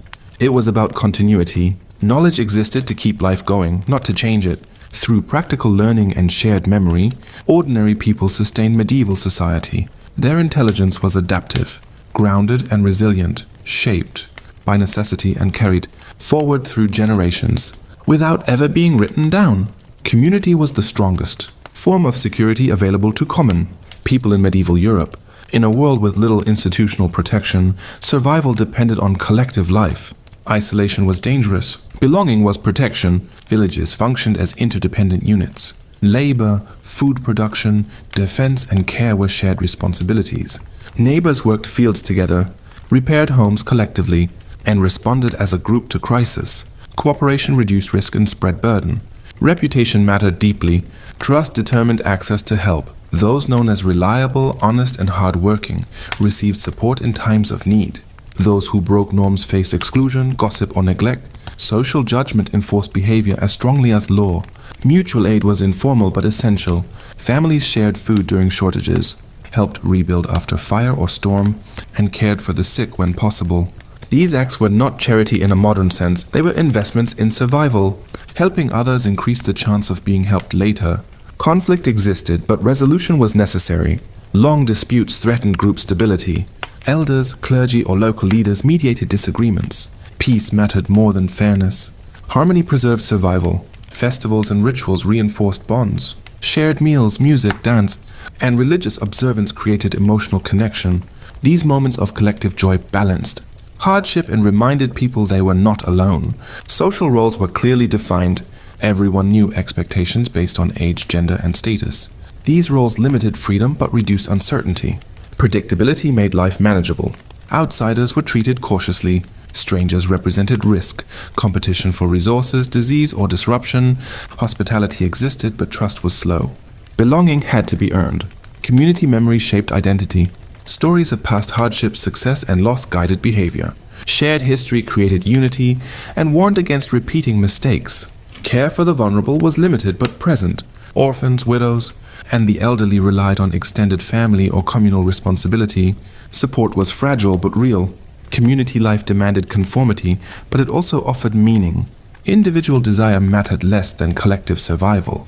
People endured hardship not alone but together. For common people, community was not an ideal, it was necessity. Through cooperation, shared identity, and mutual dependence, medieval society held together. Without community, survival was unlikely. Travel and movement were limited but meaningful in the lives of common people in medieval Europe. Most individuals lived and died within a few miles of their birthplace. Stability was safer than movement. Leaving familiar land meant risk. Roads were poor and often dangerous. Paths were muddy, unpaved, and difficult to navigate. Bandits, soldiers, wild animals, and exposure threatened travelers. Travel required reason, trade, pilgrimage, marriage, labor, or necessity, not curiosity. Permission was often required to move. Serfs were tied to land by obligation. Leaving without consent could bring punishment. Freedom of movement was restricted not only by law, but by survival needs. Fields and animals could not be abandoned. Despite limits, movement did occur. Seasonal labor pulled people between regions. Harvest work, construction, and trade created temporary migration. These journeys spread ideas, tools, and stories slowly across communities. Pilgrimage offered sanctioned travel. Religious journeys allowed common people to leave home with purpose and protection. Pilgrims shared roads, shelter, and identity. Faith reduced risk by giving movement meaning. Markets and fairs attracted travelers. Trade connected villages and towns. Merchants carried goods and news.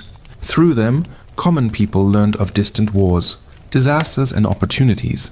Marriage sometimes required relocation. Women often moved to their husband's village, reshaping identity and support networks. Adaptation was required. Belonging had to be rebuilt. Travel changed perception. Those who left and returned carried new knowledge. Customs, accents, practices, even small differences felt significant. Exposure broadened understanding of the world beyond the village. Movement was exhausting and slow. Travel was measured in days, not hours. Shelter depended on hospitality or payment. Food was uncertain. Endurance mattered more than speed. Despite danger, movement represented possibility. Leaving hardship behind even briefly offered hope. For some, travel meant escape from obligation or punishment. For others, it meant opportunity. Stillness defined most lives, but movement shaped change. Through limited travel, medieval society remained connected. Ideas crossed borders quietly, carried by ordinary people on foot. For common people, travel was not freedom. It was risk balanced against necessity. Every journey tested survival, but each step carried the potential for transformation. Childhood in medieval Europe was brief, structured, and defined by survival rather than play or education. From birth, children were integrated into adult responsibilities, learning skills essential for life in a harsh, uncertain world.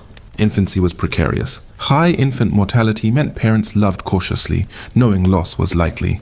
Midwives, family members, and neighbors provided care using practical knowledge and herbal remedies. Baptism and religious rites ensured spiritual protection as much as physical survival. By early childhood, children were expected to contribute.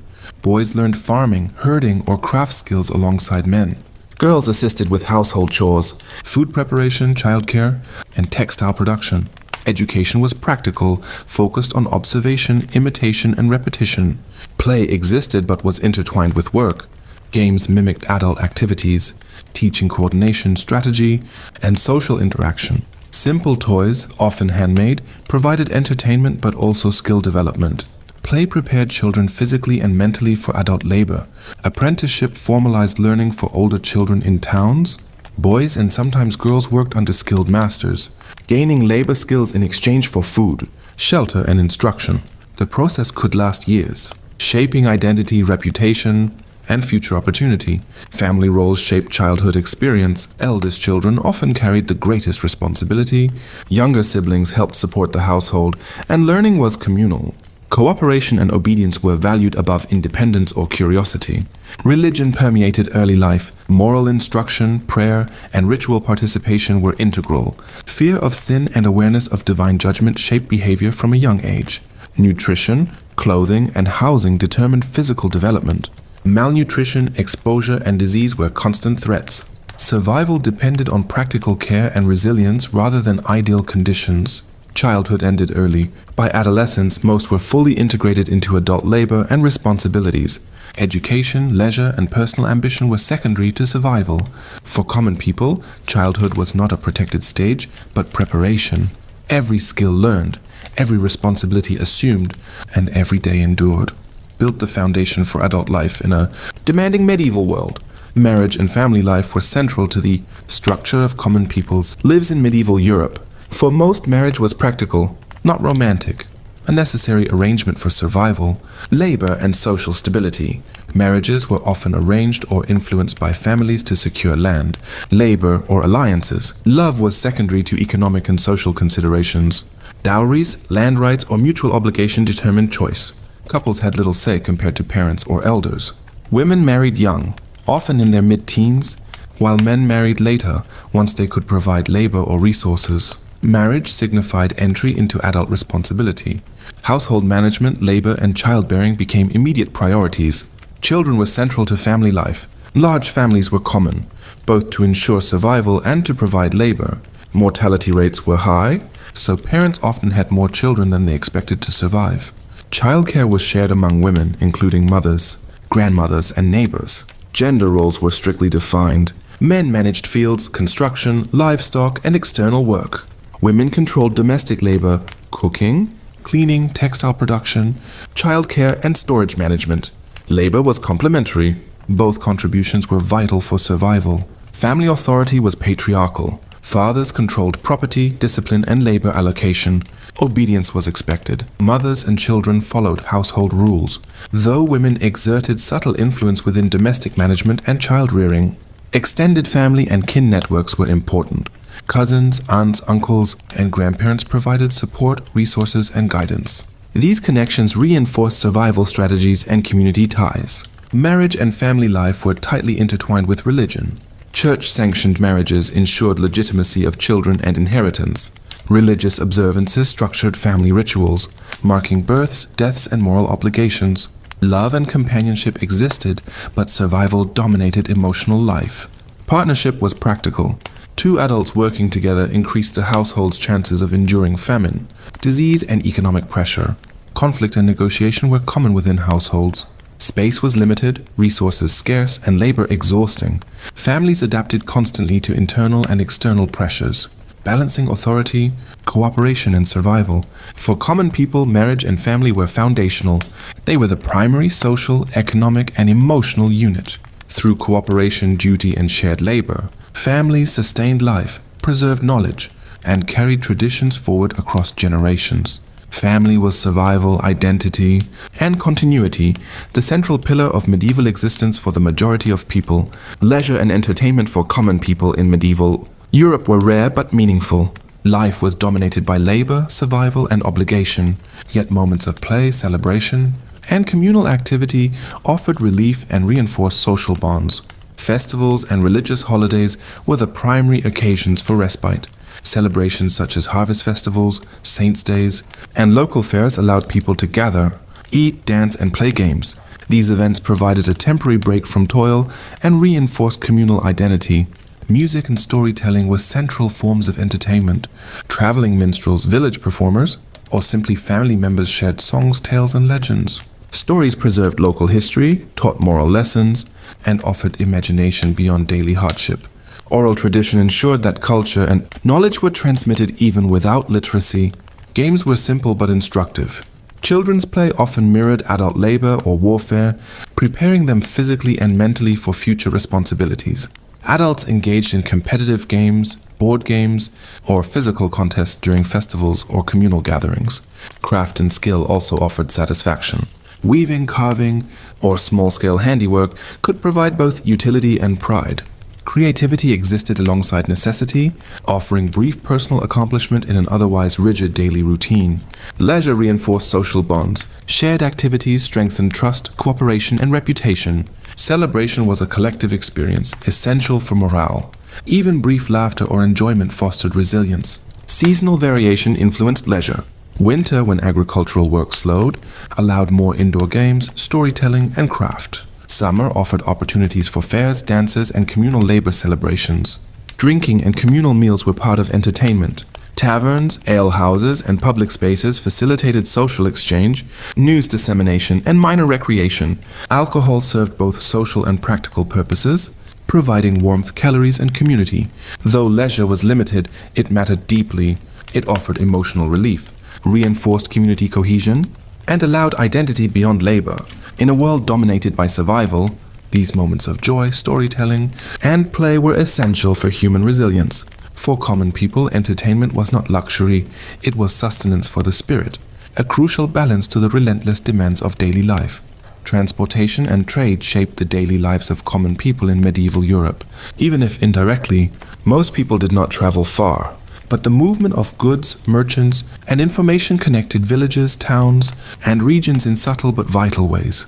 Roads were rudimentary, often muddy, uneven, and dangerous. Travel on foot or by cart was slow.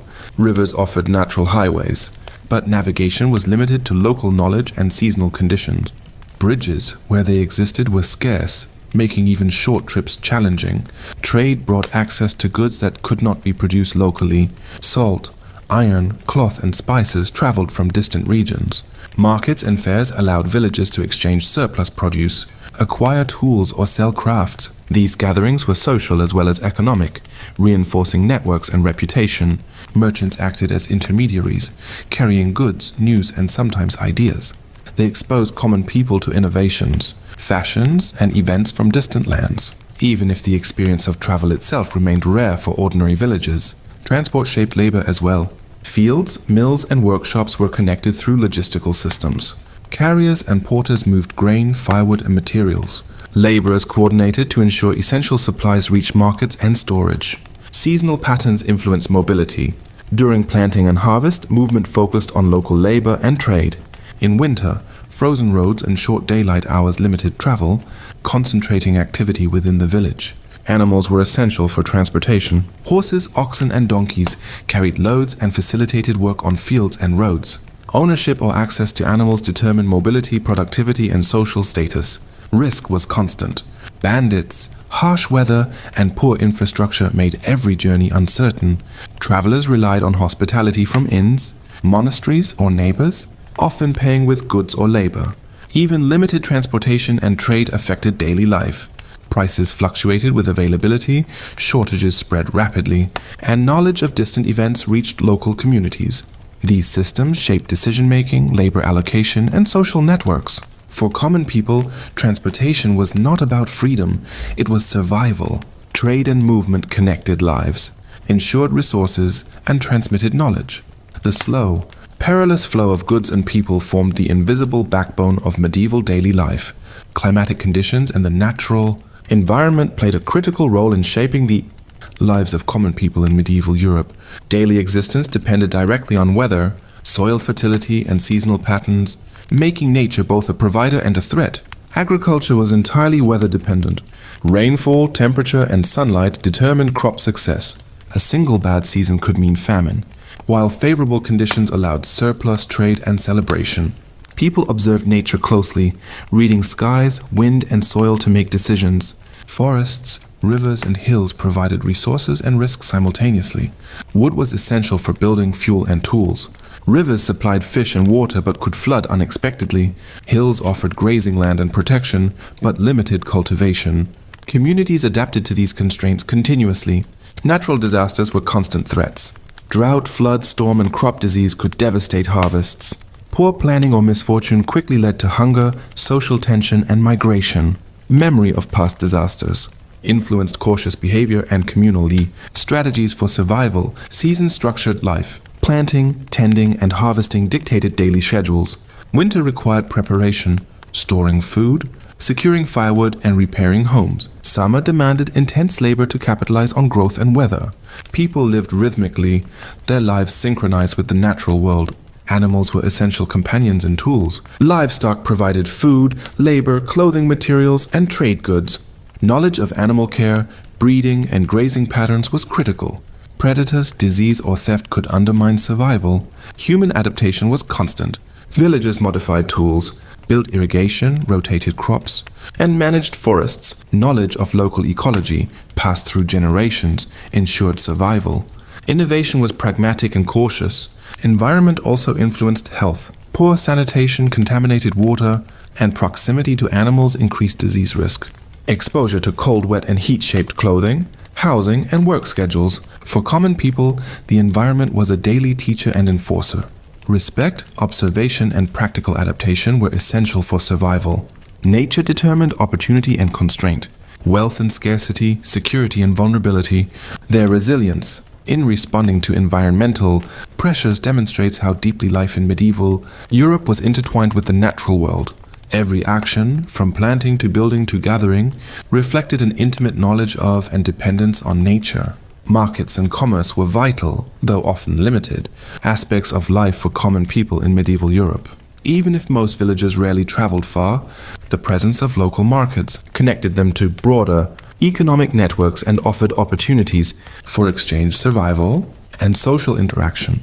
Markets typically occurred weekly or on special feast days. Villagers brought surplus crops, eggs, dairy, or handmade goods to trade or sell.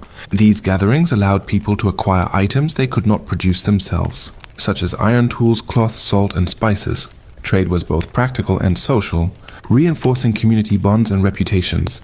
Fairs, larger and less frequent than markets, attracted merchants from distant towns and regions. These events exposed common people to foreign goods, news, and ideas. Although not everyone could afford to purchase luxury items, fairs offered a glimpse of wealth and variety beyond local life. Money increasingly replaced barter, though coins were often scarce. Small-scale transactions involved careful negotiation. Prices fluctuated with supply, season, and crop yield. Understanding value and fairness was a survival skill. Merchants played a critical role in connecting villages and towns. They transported goods, shared news, and introduced new techniques or fashions. Even those who never left their village benefited indirectly from trade networks that brought essential items to local markets. Women often participated in commerce. They sold dairy, textiles, or household products, managed stalls, and negotiated prices. Trade offered opportunities for modest income and social interaction, supplementing household resources. Markets were also sites of information exchange. News of war, famine, or political change spread along trade routes, allowing communities to adapt or prepare. Rumor and storytelling accompanied goods, shaping perception of the wider world. Regulation existed but was inconsistent. Lords or local authorities collected fees, controlled market days, and enforced standards, ensuring some order but also extracting wealth. Disputes over weights, measures, or debts were common, requiring negotiation and vigilance. For common people, markets and commerce were more than economic activity, they were lifelines. Access to goods, news, and networks determined survival, status, and opportunity. Even limited trade shaped daily life, influencing work, planning, and community relationships. Through engagement in markets, ordinary people connected with the broader medieval economy. Their labor produced goods, their presence sustained trade, and their participation ensured that local and regional economies functioned, linking survival to commerce in practical and enduring ways. Conflict and resilience defined the lives of common people in medieval Europe. Even beyond the daily hardships they faced, life was fragile, unpredictable, and governed by forces often beyond individual control. Peasants and laborers navigated a world shaped by authority, environment, and tradition. Local disputes, border conflicts, and feudal obligations could disrupt daily routines. Villagers often bore the consequences of battles fought by lords or kings, losing livestock, crops, or homes. Survival required vigilance, quick adaptation, and reliance on community networks. Resilience was learned through repetition. Generations experienced famine, disease, and war, passing knowledge about coping strategies, resource management, and risk avoidance. This wisdom was embedded in daily routines, household management, and agricultural practice. Adaptation was both individual and collective. Families adjusted labor schedules, rationed food, and repaired homes. Villages organized cooperative work for planting, harvesting, or construction. Survival depended on interdependence as much as personal skill. Spiritual life reinforced resilience. Prayer, ritual, and faith offered psychological strength, moral guidance, and a sense of control in a world dominated by uncertainty. Religious observances structured the calendar, providing continuity and shared purpose. Even in moments of joy, work and survival framed experience. Festivals, storytelling, and communal events offered temporary respite, but never fully separated from the demands of life. Leisure reinforced bonds, taught social norms, and provided emotional relief. Conflict and resilience coexisted. Hardship taught people how to endure, negotiate, and cooperate. Authority was obeyed when necessary, challenged when possible, and always navigated strategically. The medieval experience for common people was a balance of vulnerability and strength. Life demanded endurance, knowledge, and community. Through adaptation, shared labor, and cautious planning, ordinary people maintained continuity across generations, ensuring that society endured despite its many challenges. Their story is one of survival, ingenuity, and quiet courage, a testament to the resilience of those whose names rarely appear in chronicles, yet whose labor, faith, and endurance sustained medieval Europe. Festivals and religious celebrations provided rare but essential relief from the demands of daily life for common people in medieval Europe. These occasions combined social, spiritual and economic functions, reinforcing community cohesion while offering moments of joy. Feast days, saints' days, and harvest celebrations broke the monotony of labor. Villagers gathered to eat, dance, sing, and play games. Music and storytelling entertained and educated, passing down local legends, moral lessons, and historical memory. These activities allowed for cultural continuity despite widespread illiteracy. Religious observance structured participation. Church services, processions, and rituals infused festivals with moral and spiritual significance. Prayer and devotion were intertwined with entertainment, ensuring that joy did not contradict societal and religious norms. Games and competitions were common. Archery contests, wrestling, and other physical challenges tested skill and strength. Even playful contests carried practical purpose, training young men for work or defense, and providing a sense of identity and reputation. Markets and fairs often coincided with festivals. Merchants sold goods, food, and crafts, linking recreation with commerce. Communities accessed items not otherwise available, such as spices, cloth, or metal tools. Trade reinforced social networks and economic exchange. Festivals also reinforced social hierarchy.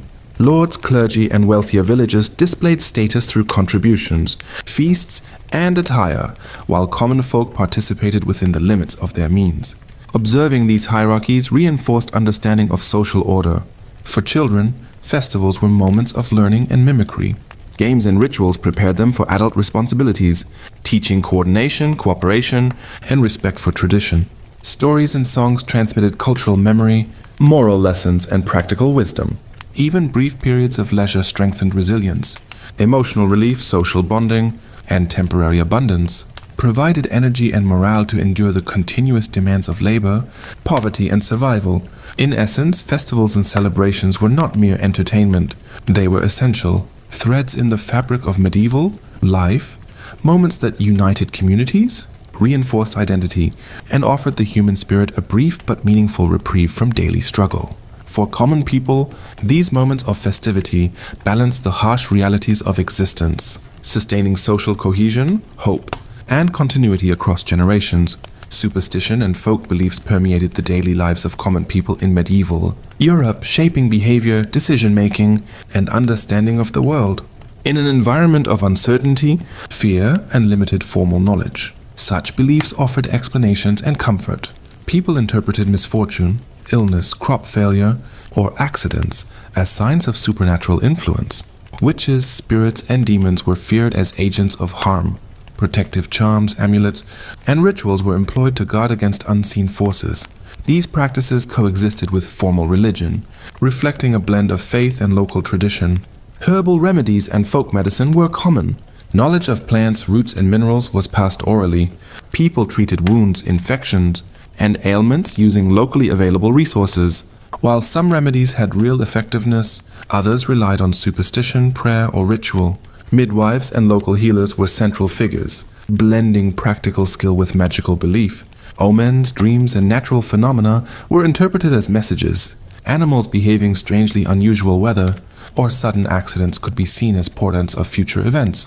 Villagers acted cautiously, adjusting behavior to avoid misfortune. Daily routines incorporated precautionary practices. Certain actions, words, or sequences were followed to prevent bad luck. These customs were learned from elders and reinforced communal identity. Breaking tradition could provoke suspicion or social censure. Religion and superstition were intertwined. Saints, relics, and holy rituals provided protection, while folk practices filled gaps in understanding. Pilgrimages, prayers, and confession coexisted with charms, spells, and local remedies. Superstition also offered psychological comfort. Belief in protective forces or divine oversight gave people a sense of agency in an unpredictable world. Even if outcomes were beyond control, rituals and precautions reduced anxiety and created structure. Knowledge of superstition was adaptive. It guided planting, harvesting, childbirth, and labor. People used observation, experience, and tradition to navigate risk. Over time, these beliefs shaped cultural identity and communal cohesion. For common people, superstition was not irrational, it was survival strategy. It helped interpret uncertainty, manage risk, and reinforce social bonds. In a world governed by chance, labor, and authority, folk belief offered guidance, structure, and hope. Thus, superstition and folk practices were deeply embedded in medieval life, influencing decisions, behavior, and culture, providing ordinary people with tools to endure hardship and uncertainty. Food and diet were central to the survival of common people in medieval Europe. What individuals ate, when they ate, and how they prepared meals was dictated by season, social status, and local resources. Hunger and scarcity shaped daily life more than choice or preference. The majority of the diet consisted of grains, barley, rye, oats, and wheat, used to make bread, porridge, and gruel. Bread was the staple, providing essential calories. Its quality varied. Darker, coarser bread was common for peasants, while finer white bread was reserved for wealthier individuals. Vegetables, legumes, and seasonal fruits supplemented the diet. Cabbage, onions, leeks, beans, and peas were common, while apples, berries, and nuts were gathered when available. Preservation methods such as drying, smoking, or pickling extended the usability of food. Protein was limited. Meat was scarce for most, often reserved for special occasions. Common sources included pork, poultry, and occasionally fish, particularly in regions near rivers or coasts. Dairy, milk, cheese, and butter was essential, particularly for children and laborers, providing calories and nutrition. Spices and flavorings were rare luxuries for peasants. Salt was highly valued, both for taste and preservation. Herbs grown locally, such as parsley, thyme, or garlic, were used to enhance flavor. Cooking was functional, focused on nourishment rather than culinary art. Meals were simple and repetitive. Breakfast was light or skipped.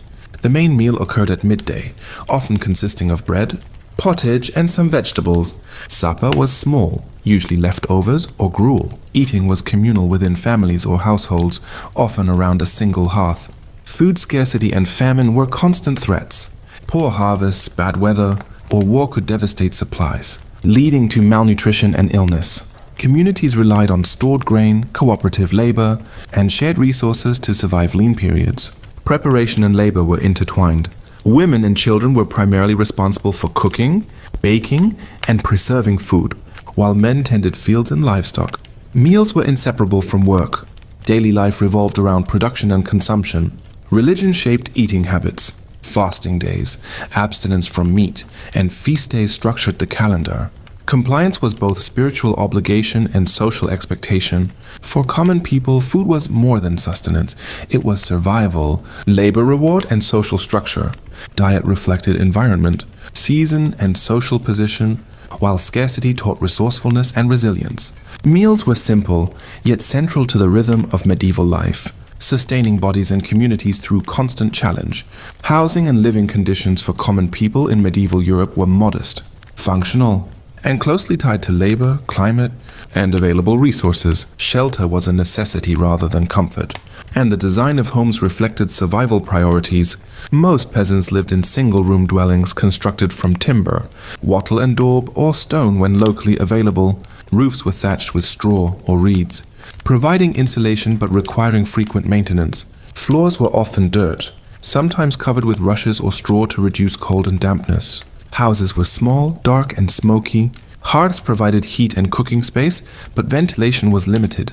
Chimneys were rare. Smoke escaped through holes in the roof or walls. The hearth was the center of daily life, a place for food preparation, warmth, and gathering. Space was shared. Families slept together on simple bedding of straw, blankets, or animal skins. Storage was minimal. Tools, food, and household items were kept within reach. Privacy was virtually non-existent. Sanitation was basic. Waste disposal relied on nearby pits, rivers, or communal latrines. Water for drinking and cooking came from wells, streams, or collected rain. Limited hygiene contributed to disease but reflected the constraints of environment and technology. Furnishings were minimal. Tables, stools, and simple chests served functional purposes. Clothing and textiles were stored carefully, often repaired or reused repeatedly. Decorative items were rare, though occasional religious symbols or personal objects provided comfort. Villages were organized to maximize communal resources. Homes clustered near fields, water sources, and roads. Neighboring dwellings offered protection, social interaction, and cooperative labor opportunities. Seasonal adaptation was crucial. Homes were prepared for winter with extra insulation, food storage, and firewood. Summer work influenced sleeping arrangements, ventilation, and cooking schedules. Buildings were maintained continually to survive weather extremes. Despite hardship, homes were centers of family life, labor, and learning. Children observed adult routines. Women managed domestic tasks, and men coordinated work outside. The dwelling reflected both physical survival and social structure. For common people, housing was not luxury, it was shelter, work center and family hub. Modest construction, careful maintenance, and resourcefulness enabled communities to endure in a world of scarcity, exposure, and constant labor. Homes shaped daily life, routines, and survival strategies, forming the physical foundation of medieval existence. Part 38, Clothing and Personal Appearance, reflected both practicality and social status for common people in medieval Europe.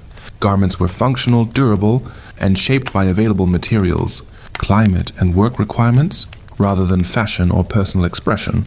Peasants wore simple clothing made from wool, linen, or occasionally leather. Wool provided warmth, while linen was used for undergarments and summer wear. Garments were often homespun, hand-sewn, and patched repeatedly to extend usability. Men typically wore tunics, trousers or hose, and cloaks. Women wore long dresses or skirts with a fitted bodice and a simple blouse or chemise beneath. Children wore smaller versions of adult clothing, learning to work while clothed practically. Footwear was basic but essential. Leather shoes or boots protected against rough terrain, mud, and cold. Some went barefoot inside villages or fields, especially during warm weather. Socks were rare and often handmade. Head coverings were common for both sexes. Women wore veils, wimples, or simple scarves, while men wore hoods, caps, or hats. Coverings offered protection from sun, wind, and cold, and sometimes signaled social standing or marital status. Clothing care was labor-intensive. Washing was done in rivers or communal wash areas. Drying and mending were continuous tasks. Dyeing was limited. Colors were often muted or earthy, though brighter shades occasionally indicated relative wealth. Accessories were minimal. Belts, pouches, and simple jewelry were functional or symbolic rather than decorative. Religious symbols such as crosses were sometimes worn for protection or devotion. Clothing also reflected labor. Work garments were sturdy and loose-fitting to allow movement. Special garments were reserved for market days, religious observances, or festivals, highlighting community norms and hierarchy. Economic limitations meant clothing was repaired, reused, and adapted over time. Outfits were practical investments, reflecting both survival needs and the household's ability to sustain its family. For common people, clothing was survival, identity, and modest social signaling. It enabled work, protected against weather, and marked belonging within a community. Even in its simplicity, medieval attire played a vital role in daily life, blending necessity with subtle expressions of status, occupation, and cultural norms. As our journey through medieval Europe nears its end, it becomes clear that the story of common people is one of resilience, endurance, and quiet strength. They lived lives shaped by labor, faith, nature, and obligation, yet they adapted, survived, and nurtured communities. Every plowed field, every woven cloth, every repaired roof tells a story of persistence.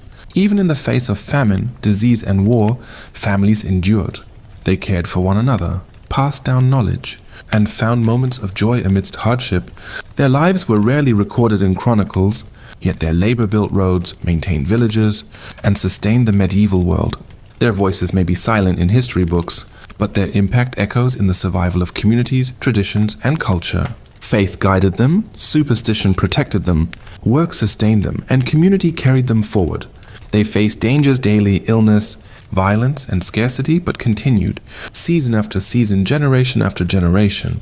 The legacy of common people reminds us that history is not only made by kings and nobles, but by those who endure quietly, who labor with skill, who love and lose, and who persist when life gives little comfort in return. As we reflect on the daily lives of common people in medieval Europe, a vivid picture emerges. Life was harsh, unpredictable, and demanding. Yet despite relentless labor, disease, scarcity, and authority, people endured.